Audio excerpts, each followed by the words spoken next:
कांदळगावकर, इथे बसलेली माझी आई, आमचे चेअरमन राजेंद्र सावंत, सॅटर्डे क्लबचे माननीय माधवरावजी भिडे, दत्ताजी नलावडे आणि आपण सगळे निर्माणचा आणि या एन्व्हायरमेंट या विषयाशी आपुलकी असलेले सर्व बंधू आणि भगिनींनो, 1995 साली ज्यावेळेला मी व्यवसाय चालू केला तसं मी आणि राजेंद्र सावंत आम्ही दोघेही इंजिनियर, फक्त 25,000 रुपये खिशात होते आणि बिल्डर या व्यवसायाला 25,000चं कॅपिटल, 25,000 त्याचे 25,000 माझे, असे 50,000 रुपयाचं कॅपिटल, एवढा फक्त कॅपिटलनी व्यवसायाची सुरुवात केली.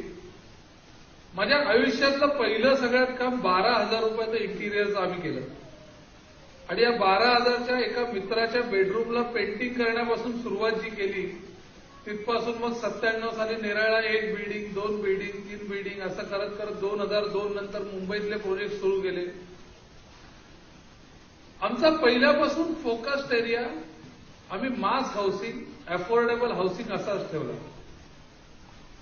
कारण ज्या कुटुंबातून आम्ही दोघेही आलेलो होतो त्याची जी पार्श्वभूमी होती त्या याच्यामध्ये सर्वसामान्य माणसाला घर घेताना काय सहन करायला लागतं याची पूर्ण पार्श्वभूमी असल्यामुळे आपण अशाच माणसासाठी काम करायचं की ज्याच्या भावना आपल्याला कळू शकतात. त्यामुळे सर्वसामान्य माणसासाठी अफोर्डेबल हाऊसिंग या रेंजमधल्याच घरांचं काम करायचं आणि खास करून स्लम रिडेव्हलपमेंट आणि जुन्या चाळी पाडून नवीन त्या ठिकाणी बिल्डिंग बांधणं, अशा पद्धतीचं काम सुरू केलं. 8 वर्षामध्ये अनेकदा असं झालं की असं वाटलं आणि जग मारली आणि धंदा केला. कारण आमच्या लाईनमध्ये, आमच्या क्षेत्रामध्ये ज्या ठिकाणी गुजराती, मारवाडी आणि या लोकांचं पूर्ण प्राबल्य आहे आणि कायम कॅपिटल इंटेन्सिव्ह बिझनेस आहे, सातत्याने पैशाचं रोलिंग करणं हा मुख्य कामाचा भाग आहे, अशा ठिकाणी तळगून राहणं ही सगळ्यात मोठी चॅलेंजिंग गोष्ट होती. आणि मला असं वाटतं की निर्माण ग्रुपमध्ये प्रत्येक जण जो आमच्या या मिशनमध्ये आला त्या प्रत्येकाच्या सहकार्याने आम्ही ती सक्सेसफुली पूर्ण केली. म्हणून आज बिल्डर म्हणून या व्यवसायात उभे आहोत. हा व्यवसाय करत असताना अनेक गोष्टी लक्षात यायला लागल्या. कारण आमच्या दोघांचाही पिंड थोडा सामाजिक असल्यामुळे आपण समाजासाठी काय करू शकतो, तर सगळ्यात पहिली गोष्ट आम्ही ठरवली की हाऊसिंग करत असताना सामान्यातल्या सामान्य माणसासाठी घरं बांधायची. आमच्या नॅनो सिटी या प्रोजेक्टमध्ये 4 लाखापासून फ्लॅट अवेलेबल आहेत आणि लोकांनी लाईन लावून फ्लॅट घेतले. मर्सिडीजला तसा कस्टमर आहे, त्याच्यापेक्षा कितीतरी जास्त पटीने नॅनोला कस्टमर आहे. आणि नुसता कस्टमर आहे म्हणून नाही, तर एक सामाजिक बांधिलकी आहे म्हणून टाटाने ते केलं आणि आम्ही आमच्या समोर देखील हाच आदर्श कायम ठेवला. मग असं ठरलं की सातत्याने व्यवसाय करत असताना समाजासाठी आपण काही ना काहीतरी करत राहायचं. मग आम्ही बराच विचारमंथन केल्यानंतर आम्ही 3 एरियाज असे निवडले की ज्याच्यामध्ये आपण काम केलं पाहिजे. आणि मला असं वाटतं सामाजिक काम याचा अर्थ फक्त एखाद्या संस्थेला जाऊन देणगी देणं हे नसून, आमची सामाजिक कामाची डेफिनेशन अशी आहे की ज्याच्यामधून कुठल्याही प्रकारच्या रिटर्न्सची मी अपेक्षा करत नाही त्याला मी सामाजिक काम करतो, काम आहे असं म्हणतो. म्हणजे त्याच्यामध्ये मला कुठलाही प्रॉफिट नको, त्याच्यामध्ये मला कुठली प्रसिद्धी नको, डू समथिंग फॉर अदर्स या एका भावनेने केलेलं काम म्हणजे सामाजिक काम. आणि आम्ही मग 3 एरियाज निवडले. त्याच्यामध्ये सगळ्यात पहिला एरिया असा होता की प्रत्यक्षात काही पैसे जे लोक चांगलं काम करतात त्यांना देणं. कारण असं लक्षात आलं आपल्या कामाच्या व्यापामुळे प्रत्येक वेळेला एखाद्या गावात जाऊन मला काम करणं शक्य होणार नाही, प्रत्येक वेळेला व्यसनमुक्तीसाठी जाऊन मला प्रत्यक्ष जाऊन काम करणं शक्य होणार नाही. पण अशा पद्धतीने ते काम करतायत त्या लोकांना पैसा कधीही कमी पडणार नाही याची मात्र आपण त्यांना शाश्वती दिली पाहिजे, तर त्यांचा कामाचा आणखीन हुरूप वाढेल. आणि या दृष्टिकोनातून, कारण ज्यावेळेला आम्ही व्यवसाय चालू केला लोक डोनेशन मागायला आमच्याकडे नेहमीच यायचे, पण आम्ही ठरवलं की याच्यातही आपण काहीतरी ठराविक दृष्टिकोन घेऊन लोकांच्या पुढे डोनेशन दिलं पाहिजे आणि त्याचप्रमाणे ठराविक स्ट्रक्चर्ड वेने डोनेशन दिलं पाहिजे. आणि स्ट्रक्चर्ड वे म्हणजे काय? स्ट्रक्चर्ड वे म्हणजे आम्ही असं ठरवलं की आमच्या विकल्या जाणाऱ्या प्रत्येक फ्लॅटमधले 5,000 रुपये हे आमचे नाहीत, हे समाजाचे. त्या 5,000 रुपयामधला प्रत्येक पैसा हा चांगल्या कामासाठीच गेला पाहिजे. म्हणजे जर का नाशिकमध्ये आपण 400 फ्लॅटची स्कीम बांधत असू तर 5,000 गुणिले 400 20 लाख रुपये समाजाचे, हे आपले नाहीत. आणि मग ज्या शहरात जाऊन आपण काम करू त्या शहरातल्या चांगल्या संस्थांना अशा पद्धतीची देणगी देणं, हे काम आम्ही चालू केलं. म्हणजे आमच्याकडे दर महिन्याला मंथली स्टेटमेंट बनतं की आपण किती फ्लॅट विकले आणि तेवढे गुणिले 5,000 रुपये निर्माण फाउंडेशन चॅरिटेबल ट्रस्टला ट्रान्सफर केले जातात. हे 5,000 रुपये आपले नाही. म्हणजे निर्माणमध्ये भरपूर पैसे असोत की निर्माणला लोन घ्यायला लागो, जेवढे फ्लॅट विकू त्यातले 5,000 रुपये आपण समाजासाठी काढायचे. मग त्याच्यामधून अनेक कामांना आम्ही सपोर्ट करायला सुरुवात केली. इथे दिलीप करंबेळकर बसले. शिल्पकार चरित्र कोश नावाचा कार्यक्रम विवेक व्यासपीठनी ज्यावेळेला घेतला, कार्यक्रम किती साधा आहे की 200 वर्षातल्या गेल्या 200 वर्षातल्या 5,000 व्यक्तींचं, म्हणजे वेगवेगळ्या क्षेत्रातल्या, मग ते इतिहास असेल, पर्यावरण असेल, राजकीय असेल, क्रिकेट असेल किंवा स्पोर्ट्स असेल, इतिहास असेल, अशा वेगवेगळ्या विषयातल्या गेल्या 200 वर्षातल्या 5,000 व्यक्तींचं की ज्यांनी महाराष्ट्राला त्या त्या क्षेत्रामध्ये पुढे नेलेलं आहे, अशा व्यक्तींचं चरित्र लिहिण्याचं काम शिल्पकार चरित्र कोशतर्फे चालू आहे. आणि या शिल्पकार चरित्र कोशला आम्ही 50 लाखाची देणगी दिली. विषय असा होता की ज्या ज्या ठिकाणी महाराष्ट्र पुढे नेण्यासाठी, देश पुढे नेण्यासाठी, समाज पुढे नेण्यासाठी ज्या व्यक्तींनी काम केलेलं आहे ते लोक समाजापर्यंत आले पाहिजेत. आणि मला सांगायला आनंद होतोय की डॉक्टर मोरवंचीकर, आत्ताच जो आपण इतिहास खंड प्रकाशित केला मागे पुण्याला 6 महिन्यापूर्वी, त्यातल्या इतिहास खंडाचे प्रकाशक आहेत, त्याचे संपादक आहेत. त्यामुळे अशा पद्धतीने शिल्पकार चरित्र कोशला आपल्याकडून काही ना काहीतरी फुल ना फुलाची पाकळी. म्हणजे काम अशा पद्धतीने करायचं, अशा संस्थेला डोनेशन द्यायचं की ज्याच्यातून संपूर्ण समाजाचं काहीतरी उद्बोधन होणार आहे. मग त्याच्यानंतर काही मुलांना दत्तक घ्यायला सुरुवात केली. हे करता करता त्यांची संख्या एवढी वाढली की जवळजवळ 300-350च्या वरती मुलांचा शिक्षणाचा खर्च आणि त्यांच्या राहण्याचा संपूर्ण खर्च हा निर्माण फाउंडेशन चॅरिटेबल ट्रस्टतर्फे केला जातो. हे करत असताना दुसरी गोष्ट अशी लक्षात आली की फक्त आपण डोनेशन देऊन उपयोग नाही, आपल्यासारखेच डोनेशन देणारे लोक तयार केले पाहिजे. त्यामुळे आम्ही दुसरा एरिया असा ठरवला, तो म्हणजे उद्योजकता विकसित करणं, आंत्रप्रिनरशिप डेव्हलपमेंट. आणि त्याच्यामध्ये कुठल्याही प्रकारचा स्वार्थ नाही. मराठी माणूस असेल तर तो व्यवसाय पुढे आलाच पाहिजे, त्यांनी नोकरी करता कामाच नाही. मग ते भिडे साहेबांनी ज्या पद्धतीने मोटिवेशन दिलं की सॅटरडे क्लबमध्ये काम करा, एकमेकांना एकत्र या आणि एकमेका सहाय्य करू, अवघे होऊ श्रीमंत, या पद्धतीने जर का आपण काम केलं तर ही श्रीमंती कशासाठी, ही समाजाच्या उपयोगी पडली पाहिजे. मग दुसरं काम असं चालू केलं की आंत्रप्रेन्योरशिप डेव्हलपमेंट, उद्योजकता विकास. आणि त्याच्यासाठी आपला लागणारा वेळ, आपला लागणारा नॉलेज, आपल्याकडे असलेला जो काही इतक्या वर्षाचा अनुभव आपण एकत्र केलेला आहे. कारण एक स्वतः मराठी उद्योजक म्हणून काम करत असताना अनेक वेळेला जो अनुभव आला की अरे आता व्यवसाय बंद करावा, अरे नोकरी गेली असती तर बरं झालं असतं, असे विचार अनेक वेळेला आले. त्याच्यातून ज्यावेळेला तगून राहिलो तेव्हा असं लक्षात आलं की हे जे नॉलेज आहे हा आपला ऍसेट आहे आणि हा आपण लोकांबरोबर शेअर केला पाहिजे, तर इतर मराठी तरुणांना, महाराष्ट्रीयन तरुणांना उद्योगात पुढे येण्यासाठी काहीतरी मनोबल त्यांचं मिळेल, त्यांना मोटिवेशन मिळेल.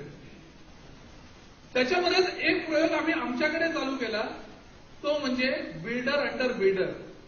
तर असं आहे की बिल्डरबद्दल आज वेगवेगळ्या पद्धतीने लोकांची मतं आहेत, चांगली आहेत, वाईट आहेत. माझं असं ठाम मत आहे की जर का मराठी माणसं बिल्डर या व्यवसायात आली तर बिल्डर या व्यवसायाला चांगली रेप्युटेशन येईल. आणि या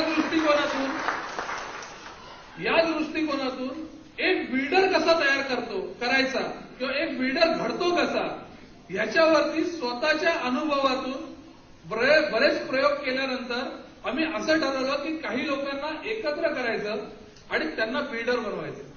आणि त्या कन्सेप्टला आम्ही नाव दिलं प्रोजेक्ट कोऑर्डिनेटर. प्रोजेक्ट कोऑर्डिनेटर याचा अर्थ सगळ्यात या बिल्डर या व्यवसायाची गंमत काय माहितीये का, याला कुठल्याही प्रकारची डिग्री लागत नाही.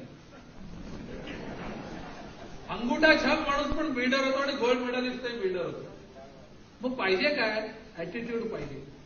आम्ही अशा एंटरप्रेन्युअर ऍटिट्यूड असलेली मुलं निवडली, माणसं निवडली आणि त्यांना सांगितलं तुम्ही आमच्याबरोबर या, इथल्या प्रत्येक डिपार्टमेंटमध्ये अनुभव घ्या, हा घेतल्यानंतर प्रत्येक प्रोजेक्ट हँडल करण्याचा अनुभव घ्या, इन्व्हेस्टमेंट सगळी आमची आहे, पैसे तुम्हाला टाकायचं नाही, तुमची रिस्क कमी झालेली आहे, आणि मग काय करा माहितीये, असं 3, 4, 5 वर्ष काम केल्यानंतर उद्या जर का वाटलं की स्वतःचा आता प्रोजेक्ट चालू करायचा आहे, स्वतःचा प्रोजेक्ट चालू करा. आज अशा पद्धतीने 9 प्रोजेक्ट कोऑर्डिनेटर्स आमच्याबरोबर काम करतायत आणि त्या प्रोजेक्टमधलं प्रॉफिट आम्ही त्यांच्याबरोबर शेअर करतो. आणि माझी ही राजेंद्र सावंत आणि आम्ही जी कल्पना काढली ना ही युनिक आहे आणि मी ट्राय करतो जरा मला ट्रेडमार्क किंवा कॉपीराईट पण कशी करून घेता येईल. मग तिसरा विषय आम्ही असा निवडला की ज्याप्रमाणे डोनेशन दिली पाहिजे, ज्याप्रमाणे उद्योजक तयार झाले पाहिजे, त्याचप्रमाणे आपण ज्या ज्या गावांमध्ये काम करतो त्या गावातल्या मुलांना आपण एज्युकेट करणं हे खूप आवश्यक आहे. आणि हे शिक्षण हे टिपिकल शिक्षण असता कामा नये, तर स्किल डेव्हलपमेंट या प्रकारातलं शिक्षण असलं पाहिजे. भारत सरकारने अभ्यास केल्यानंतर त्यांना असं लक्षात आलं की चायनाची एवढी डेव्हलपमेंट काय, चायनाची एवढी डेव्हलपमेंट आहे कारण जगामध्ये जी आधुनिक तंत्रज्ञान पाहिजे ते तंत्रज्ञान हँडल करण्याचं स्किल्स तिथल्या लोकांमध्ये त्यांनी डेव्हलप केलं. आणि या दृष्टिकोनातून केंद्र सरकारने आयटीआय दत्तक देण्याची योजना काढली आणि आम्ही नेहमीप्रमाणे पहिली उडी मारली आणि 2 आयटीआय दत्तक घेतले. त्यातल्या एका आयटीआयमध्ये आपण centre of excellence for construction industry करतोय. ह्याचा अर्थ काय तुम्हाला थोडक्यात समजावतो. आमच्याकडे जो प्लंबर येतो ना, प्लंबर हा सगळ्यात वाईट माणूस आहे कारण सगळ्या बिल्डिंगची वाट तो लावतो. आणि प्लंबर तयार कसा होतो माहितीये, एखादा प्लंबर गावावरून येतो, युपीवरून येतो, बिहारवरून येतो, तो समोर बघतो दुसरा प्लंबर काम करतोय, त्याला वाटतं हा जो काम करतोय ते बरोबर आहे आणि तो तशाच पद्धतीने काम करायला लागतो. कारण त्याला कुठलंही टेक्निकल किंवा जे पारंपरिक पाठ्यपुस्तकातलं नॉलेज आहे ते नाहीये, त्याला बघून कळतं की असं काम आहे. आणि मग तो प्लंबर चुकीचं करत असेल, हा तेच शिकतो आणि ते रिपीट करतो, त्याच्या पुढे तेच रिपीट होत जातं. अशा पद्धतीने प्लंबर आमच्या लाईनमध्ये तयार होतो. आम्ही असं ठरवलं की अशा पद्धतीने प्लंबर तयार होण्यापेक्षा जर आपण गावागावातली मध्ये आपला कोकणातला प्रकल्प असेल त्याच्यासाठी कोकणातल्या गावागावामध्ये फिरूया. दारिद्र्य आहे अतिशय, 2 वेळेला खायची भ्रांत आहे, अशा घराघरामध्ये जाऊन जर का आपण मुलांना घेऊन आलो, त्यांना प्लंबिंग या विषयातलं ज्ञान दिलं, त्यांना इलेक्ट्रिशियन या विषयातलं ज्ञान दिलं, मग थिअरॉटिकल ज्ञान आणि ऍक्च्युअल प्रॅक्टिकल नॉलेज हे दोन्ही दिलं आणि प्लस आपल्या बिल्डिंगवरती त्यांना प्रत्यक्ष काम करण्याचा अनुभव दिला, तर हे लोक चांगल्या पद्धतीने प्लंबर, इलेक्ट्रिशियन, कडिया, स्लायडिंग विंडोवाला, दरवाजे तयार करणारा हे सगळं ते तयार करायला सुरुवात करतील आणि याच्यामधून चांगलं एम्प्लॉयमेंट जनरेशन होईल. आणि एका गावामध्ये असा एक विद्यार्थी तयार झाला, एक तरुण तयार झाला की त्यातलं एक गाव बदलेल, एक घर बदलेल, एक घर बदललं की गाव बदलेल. आणि हा अशा पद्धतीने आमच्या पद्धतीने जो काही विकासाचा आराखडा आहे तो आम्ही राबवायचा प्रयत्न करतोय. म्हणजे एक प्रत्यक्ष डोनेशन दिले, दुसरं एंटरप्रिन्युअरशिप डेव्हलपमेंट केलं आणि तिसरं जॉब जनरेशन, एम्प्लॉयमेंट जनरेशन, अशा 3 विविध विषयावरती काम करतोय. हे करत असतानाच ही कल्पना आली की निर्माण कृतज्ञता पुरस्कार आपण द्यावा. याचं नावही कृतज्ञता पुरस्कार दिलेलं आहे कारण हे सगळ्या लोकांचे ग्रेट काम करतायत, त्यांच्याविषयी निर्माणनी व्यक्त केलेली ही कृतज्ञता आहे. त्याच्यामुळे कृतज्ञता पुरस्कार हे नाव दिलंय कारण आम्ही जाऊन काम नाही करू शकत आहे पण आमची भावना व्यक्त करतोय. मागच्या वर्षी प्रकाश आमट्यांना पुरस्कार दिला पण प्रत्यक्ष आम्ही जाऊन त्यांचं काम बघितलं, भन्नाट काम होतं. म्हणजे इन्स्पायरिंग, मोटिवेशन हे सगळे शब्द फिटे पडतील असं काम त्या माणसांनी केलेलं आहे. अशा पद्धतीने निर्माण फाउंडेशन चॅरिटेबल ट्रस्ट, जसा निर्माण ग्रुप वाढतोय तसं निर्माण फाउंडेशनचंही काम वाढतंय. अनेक वेळेला लोकांशी मी बोलताना लोक म्हणतात नाही हे सगळं तुम्ही करताय पण असं करून समाज किती बदलेल, देश किती बदलेल. मी म्हटलं मला माहित नाही. पण मला एक छोटीशी गोष्ट आठवते, ती सांगतो आणि मी थांबतो. एका समुद्र किनाऱ्यावरती एक साधू उभा होता. समोरून समुद्राची लाट यायची. लाट ओसरली की त्या लाटेबरोबर आलेले मासे जे आहेत ते तडफडून मरायचे तिथे. हा साधू काय करायचा, त्यातला एक मासा उचलायचा आणि पटकन पाण्यात फेकायचा. दुसरा मासा उचलायचा उपक्रम चालू होता. हे सगळं लांबून एक छोटा मुलगा बघत होता.